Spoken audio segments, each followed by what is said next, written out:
Elon Musk just took control of Twitter, but not for the reason you might think. See, Elon started secretly buying Twitter shares back in January, and in just 2 months, he'd accumulated more than 5% of the company. That alone wasn't enough to do much with, so he kept building the position. On April 4th, Elon's big move hit the press. He owned nearly 10% of the company, but SEC filings showed that he would be a passive investor and not try and make any changes to the company. That clearly wasn't going to happen though.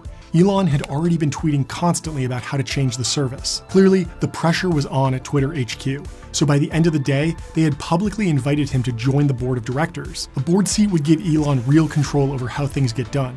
But here's where it gets weird. If you look in the Wayback Machine, Elon was actually added to Twitter's website a full 4 days earlier, so there was clearly more going on here than meets the eye. Getting a board seat is normally a key step in changing the trajectory of a company. The board picks the CEO and sets the high-level strategy, but Twitter's board structure is designed to prevent takeovers, and Elon was thinking 2 steps ahead. Twitter's now in a very public fight with its biggest shareholder, who is also the richest man in the world. So Elon declined the board seat and set in motion a plan that would solidify his control over Twitter once and for all. So he's making an offer to buy it. Yes, he is making an offer to buy Twitter. You made an offer to buy Twitter.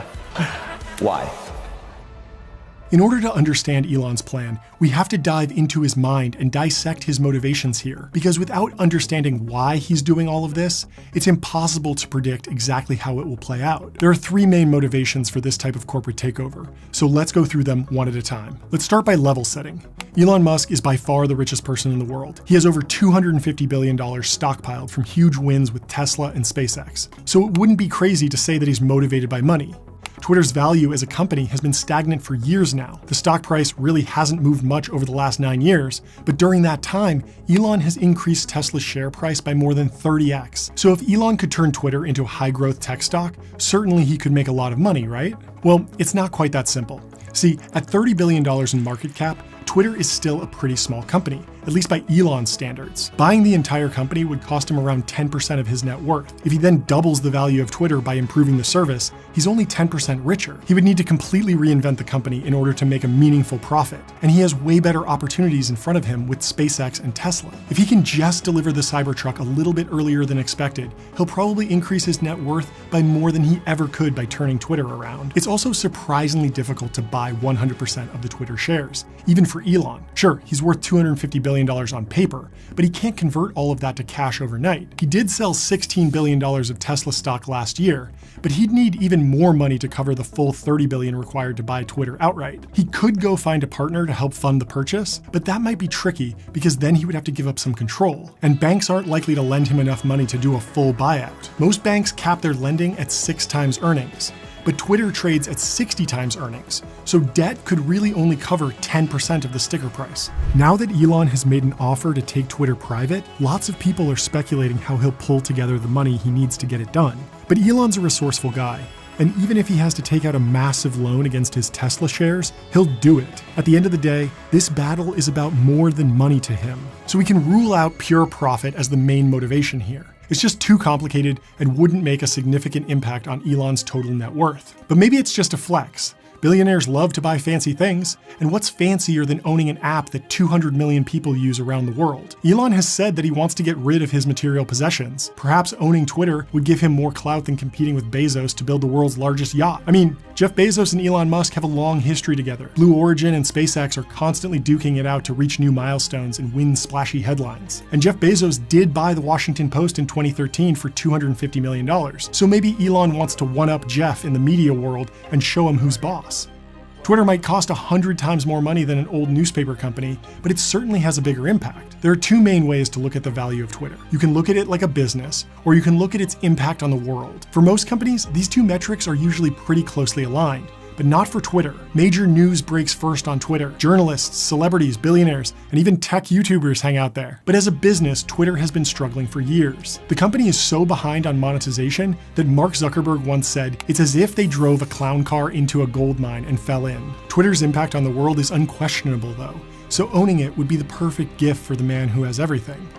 But the Twitter board of directors is already fighting back against Elon's buyout bid. Even though this story is a big surprise, Twitter already has a set of defenses in place that could make it extremely difficult for Elon to win. This is because Twitter's corporate bylaws are filled with special provisions called poison pills. The goal of these poison pills is to prevent hostile takeovers. If you're running a public company and you like your job, you probably don't want someone to sneak up on you and kick you out without a fight. These provisions are common in founder-led companies, but Jack Dorsey stopped serving as Twitter's CEO months ago. The poison pills remain though, so getting full control over the board of directors will be difficult, but not impossible. Elon is determined to move forward with this takeover, but it's going to be an extremely messy fight with tons of legal red tape. Even if he can get it done, it wouldn't be nearly as fun as building a new mega yacht, so we can safely rule out the idea that Elon is buying Twitter as a crazy billionaire flex. So what about influence? Lots of people are saying that Elon wants to take over Twitter so that he can bend the rules and drive more attention to his companies. It's pretty clear that Twitter is an important platform for Elon. He has 80 million followers on there, and unlike most of the other celebrities with massive followings on there, he actually posts viral tweets regularly. Instead of just using Twitter as a press release outlet like most companies, Elon is constantly building a real community of supporters. They watch the SpaceX launches, they buy Teslas, and they amplify everything he says. But that's the thing, all of that is already happening. Elon hasn't been shadow banned or deplatformed. His tweets do incredibly well. And the idea that Elon could use Twitter to manipulate Tesla's stock price just doesn't add up. The SEC has rules about stock manipulation and enforces those regardless of who owns the social media platforms. And the SEC has used those rules to fine Elon in the past. He tweeted that he was considering taking Tesla private and quickly wound up in hot water with the government. Nothing would be different if he owned more shares in Twitter. If anything, the SEC would be watching more closely than ever. So if Elon isn't buying Twitter to make money, flex on Bezos, or increase his reach, why is he buying it? Well, instead of speculating, let's just ask someone who's worked with Elon directly. What this is really about is free speech. That's David Sachs, who worked with Elon at PayPal and is one of the many Silicon Valley leaders who are pushing for more free speech across social media platforms. Over the past few years, we've seen social media platforms censor and remove a wide variety of accounts. It's a complicated problem, since at the end of the day, these companies are for-profit businesses. That means that if they can make more money by deplatforming certain accounts, they're incentivized to do so. The problem is the effect that this has on our society. Corporate censorship doesn't actually prevent people from speaking their mind. It just forces them to do so on different platforms with no one to push back on them. After Donald Trump was banned from Twitter, he immediately started working on a new social network where he could say anything he wanted. This creates echo chambers where people go to reinforce their beliefs without ever being challenged. The end result is increasing political polarization. But Elon isn't a Trump supporter, and he's not at risk of being deplatformed. So why does he care so much about free speech? Well, as he said in a recent Twitter poll, free speech is essential to a functioning democracy. And this gets to the heart of his motivations. Elon can only build the type of companies he wants in a free country. As we've seen all too often, billionaires who build companies in authoritarian countries tend to go missing or wind up poisoned. So Elon is fighting for free speech, he's fighting for democracy, and he's fighting for America. But how is Elon actually going to ensure that Twitter upholds the principles of free speech? Well, clearly Elon has no choice but to try and buy the entire company. He's planning to pay $43 billion to acquire Twitter and take it private. This is extremely risky, but could unlock big opportunities. Elon is a massive talent magnet for the world's top engineers, and with him at the helm, lots of people will want to go work at Twitter. Even though Elon is only offering a modest 20% premium to the current share price, he's already pumped the stock 30% just by buying a small stake. He basically turned Twitter into a meme stock overnight, and if the board declines his offer, he'll sell his shares and the market will likely react harshly. Twitter gets a ton of traffic every day, but their monetization strategy just doesn't match the customer base that they serve. Changing Twitter's business model would be impossible while they are a public company. But if Elon succeeds in taking the company private, we could see things change pretty dramatically. Billionaires can buy lots of things that average people can't.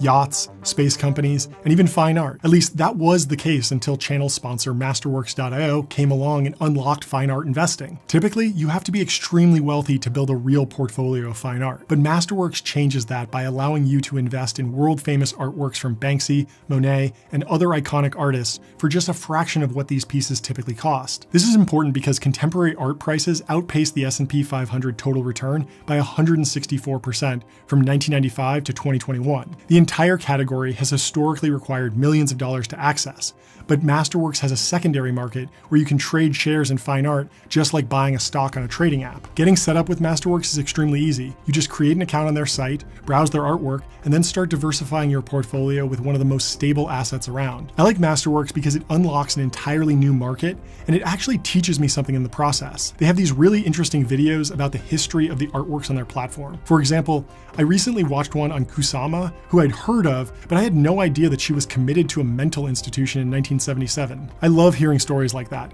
so go click the link in the description to skip the waitlist and help out the channel. And if you're looking for more stories about Elon Musk, check out this video about Tesla's recent advances in artificial intelligence. Thanks for watching.